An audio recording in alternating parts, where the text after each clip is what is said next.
Fitzgerald Kennedy, do solemnly swear I, John Fitzgerald Kennedy, do solemnly swear that you will faithfully execute the office of President of the United States that I will faithfully execute the office of President of the United States and will, to the best of your ability, and will, to the best of my ability, preserve, protect, and defend the Constitution of the United States. preserve, protect, and defend the Constitution of the United States. So help you God. So help me God.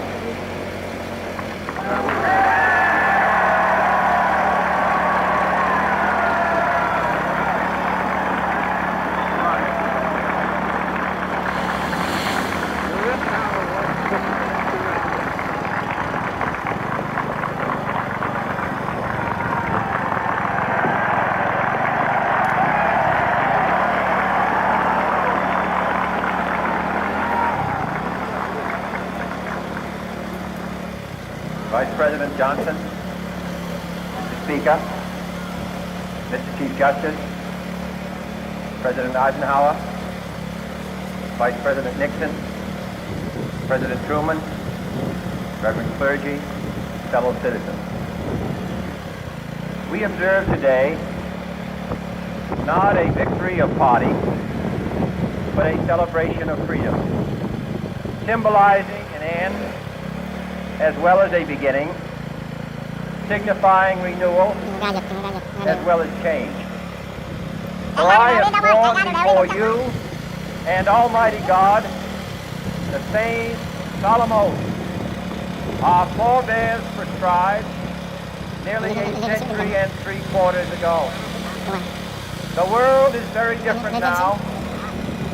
For man holds in his mortal hand the power to abolish all forms of human poverty and all forms of human life.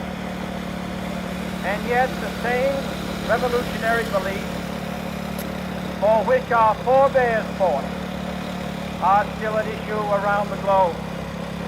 The belief that the rights of man come not from the generosity of the state, but from the hand of God. We dare not forget today that we are the heirs of that first revolution. Let the word go forth from this time and place to friend and foe alike that the torch has been passed to a new generation of Americans born in this century, tempered by war, disciplined by a hard and bitter peace, proud of our ancient heritage, and unwilling to witness or permit the slow undoing of those human rights to which this nation has always been committed and to which we are committed today at home and around the world.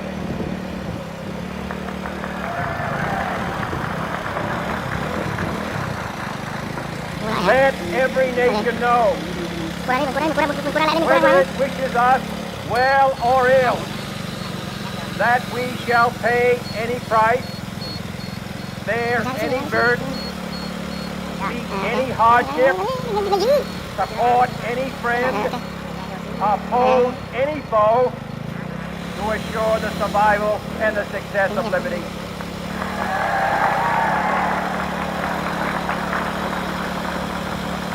This much we pledge and more. To those old allies whose cultural and spiritual origins we share, we pledge the loyalty of faithful friends. United, there is little we cannot do in a host of cooperative ventures. Divided, there is little we can do, for we dare not meet a powerful challenge at odds and split asunder. To those new states whom we welcome to the ranks of the free, we pledge our word that one form of colonial control shall not have passed away, merely to be replaced by a far more iron tyranny. We shall not always expect to find them supporting our view, but we shall always hope to find them strongly supporting their own freedom, and to remember that in the past, those who foolishly sought power by riding the back of the tiger ended up inside.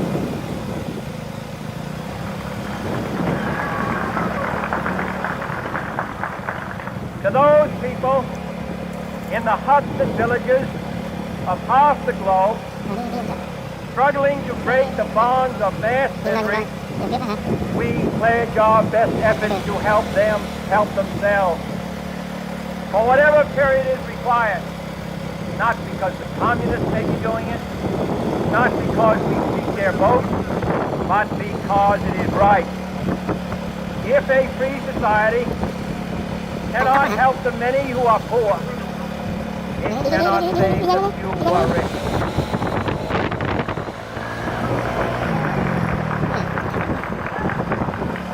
To our sister republics south of our border, we offer a special pledge to convert our good words into good deeds, in a new alliance for progress, to assist free men and free government in casting off the chains of poverty.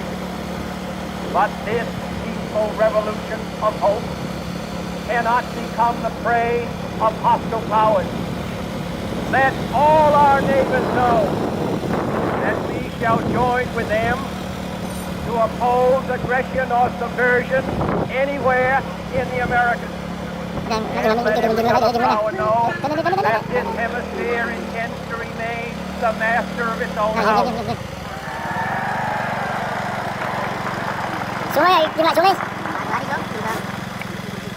To that World Assembly of Sovereign States, the United Nations, our last and best hope, in an age where the instruments of war have far outpaced the instruments of peace, we renew our pledge of support to prevent it from becoming merely a forum for invective, to strengthen its shield of the new and the weak, and to enlarge the area in which its writ may run.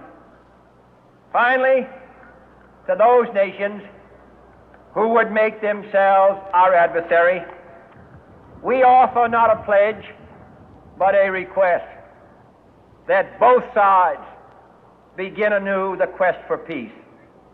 Before the dark powers of destruction, unleashed by science, engulf all humanity in planned or accidental self-destruction, we dare not tempt them with weakness, for only when our arms are sufficient beyond doubt can we be certain beyond doubt that they will never be employed.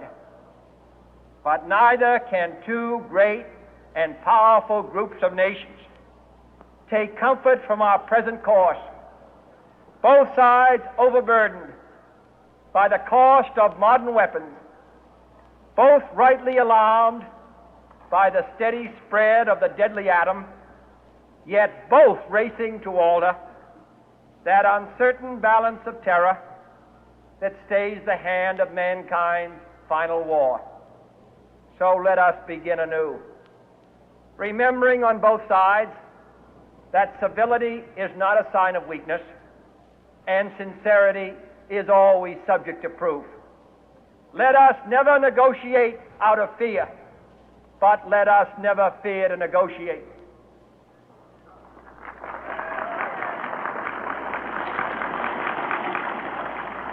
Let both sides explore what problems unite us, instead of belaboring those problems which divide us.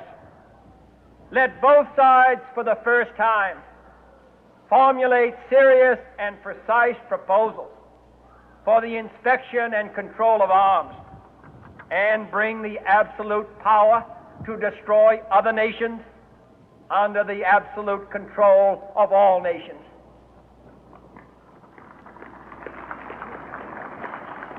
Let both sides seek to invoke the wonders of science instead of its terrors. Together, let us explore the stars, conquer the deserts, eradicate disease, tap the ocean depth, and encourage the arts and commerce. Let both sides unite to heed in all corners of the earth the command of Isaiah to undo the heavy burden and let the oppressed go free. And if a beachhead of cooperation may push back the jungle of suspicion, let both sides join in creating a new endeavor, not a new balance of power, but a new world of law, where the strong are just and the weak secure and the peace preserved. All this will not be finished in the first 100 days, nor will it be finished in the first 1,000 days, nor in the life of this administration, nor even perhaps in our lifetime on this planet. But let us begin.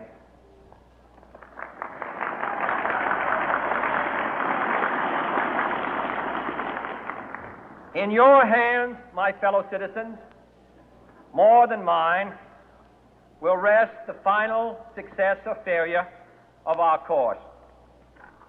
Since this country was founded, each generation of Americans has been summoned to give testimony to its national loyalty. The graves of young Americans who answered the call to service surround the globe.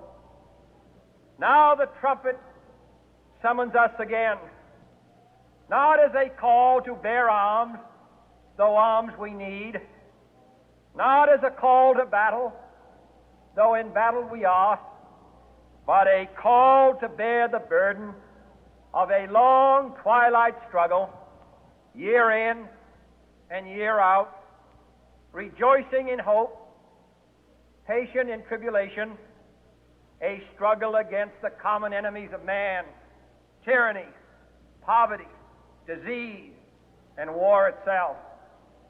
Can we forge against these enemies a grand and global alliance,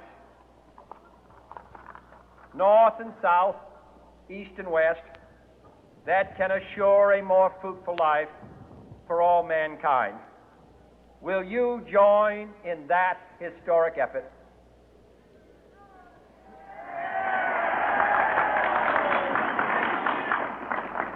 In the long history of the world, only a few generations have been granted the role of defending freedom in its hour of maximum danger.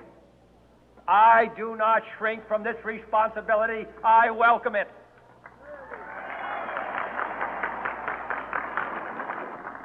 I do not believe that any of us would exchange places with any other people or any other generation.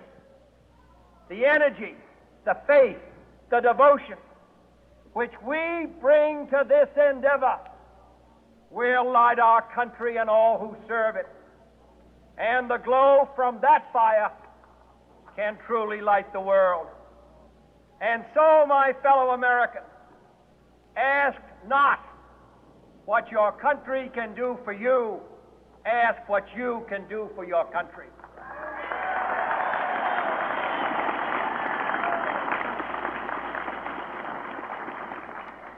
My fellow citizens of the world, ask not what America will do for you, but what together we can do for the freedom of man.